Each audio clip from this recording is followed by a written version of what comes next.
from Los Angeles, California, and I'm vegan. I've been vegan for 6 years. Since last September, I turned raw vegan. So, where did you first learn about veganism and why did you decide to become vegan? Upon getting to college, I started going to these things called power study groups, and they were these sessions where we would talk about various topics about world issues, whether it had to do with finance, whether it had to do with food, or just everything that was going on in the world. I would leave those sessions with my mind blown. When we got to the food topic, I really discovered that a lot of the things I had been eating my whole life weren't food at all. I started to understand the connection between what we eat and how we actualize our potential and whether or not we're able to accomplish our goals. And I also started to understand that food was used as a control mechanism on the population to keep people in a complacent state. Being as how that's not what I want for the earth, I understood immediately that I was going to cut this out of my diet. It's actually kind of funny how it happened. I just decided that I was going to go vegan, or by the end of 2009 I was going to be vegan, and I was just going to try it. I had a few vegan friends around me, and I was just trying it out. It was really casual, and then it didn't even take that long. It took like 3 months, and I pretty much never looked back, and here I am today. That brings up the next question.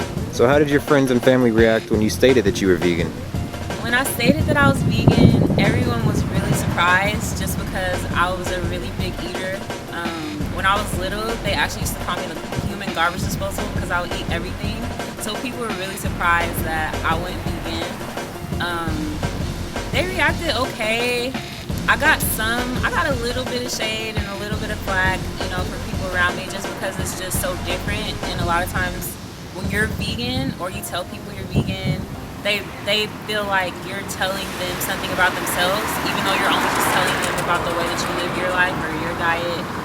So throughout the years, it's been up and down, but increasingly it's become more positive reception, and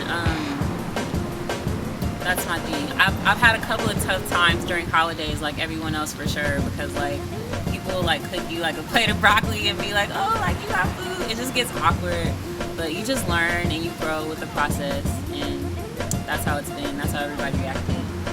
Why are you now a raw vegan?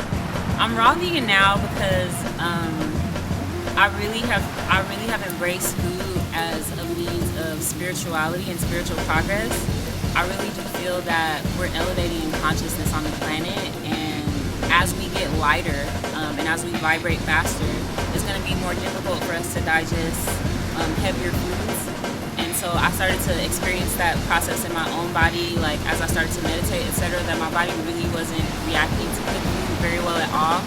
But to backtrack and to give you an introduction to how I discovered raw veganism, I knew somebody who ran a raw vegan restaurant in DC, and when I met him, I thought he was my age. I thought he was 25 or something. This man at the time was 44 years old. So it really became clear to me that by eating this way, I really could tap into some abilities and some powers and some anti-aging techniques that I wasn't aware of. And I really think that it helps you be very vital, live to your fullest potential, be very vital, have a lot of energy, operate at a high vibration, and it also helps you get rid of your addictions, because food is very much related to our emotions. It's the biggest manifestation of our attachments that we practice in our everyday life. And as you just cut a lot of foods out of your diet, you're also cutting out your emotional attachments. And that's been the biggest discovery that I've made for myself throughout this process. So I'm raw vegan now because I think it's the best thing for my body. I think it's the best thing for the planet. It does the least harm to the planet. And I think that as humans evolve to where they're able to embody diets like this, we'll really start to get away from the problems that plague us the most. And what advice or insight can you give to our audience about blackness and veganism? For instance, a lot of black folks feel like veganism is a bougie thing. So what are your thoughts on that? I really believe, and from the research that I've done, that our diets before being westernized or before being colonized were very similar to this.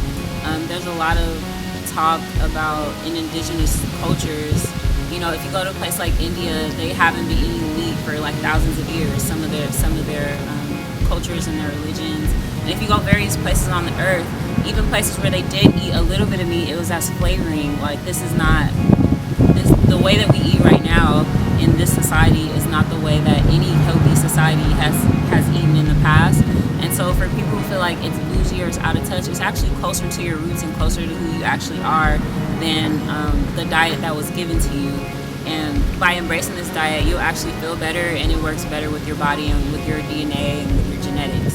So if you look at the foods that are really key to veganism, your coconuts, your mangoes, your avocados, all these sort of tropical foods, these are all foods that grow in paradise, and these are all foods that grow in places that we're indigenous to. And this is how we used to eat. This is our natural way of eating. This is our natural way of life. All of these things that we have that are stigmas, they're just barriers, you know? So when you find yourself stopping yourself from going a certain place or from doing a certain thing because you feel like that is like, you know, that's out of your range, you should already know that you're limiting yourself, and there's probably something over there that is going to be helpful to you that you're being held back from. We've actually been really instrumental in moving veganism forward.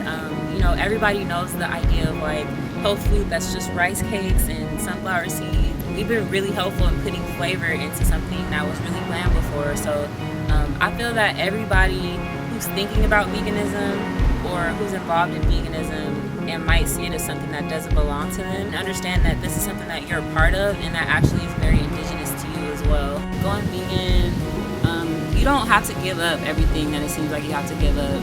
There's vegan versions of everything that taste really great. You know, you can have vegan mac and cheese, you can have vegan greens, you can have vegan yams, you have vegan everything. And you can make anything taste really good, really healthily. And believe me, I just told you that they used to call me the human garbage disposal. So if I wasn't enjoying myself eating food this entire time, then I would not have lasted this long. So that's what I have to say about that. I wanted to talk about pricing too. Just really briefly, I know people feel like it's expensive to eat well and to eat organically, but in actuality, it's one of the best things you could do for yourself. It's one of the best long-term investments you can make in yourself. And there's a lot of things you can do so that your food bill doesn't end up being really expensive. So that's the kind of things that I'm interested in sharing with people, showing them how to shop. We obviously started SÜPRMARKT so we could provide low-cost organic groceries to people who need it everywhere. And if you really seek it out, it'll be there for you. So if it's something you really decide you want to do, everybody can eat organically and eat healthy on any budget. And I look forward to the day when everybody's aware of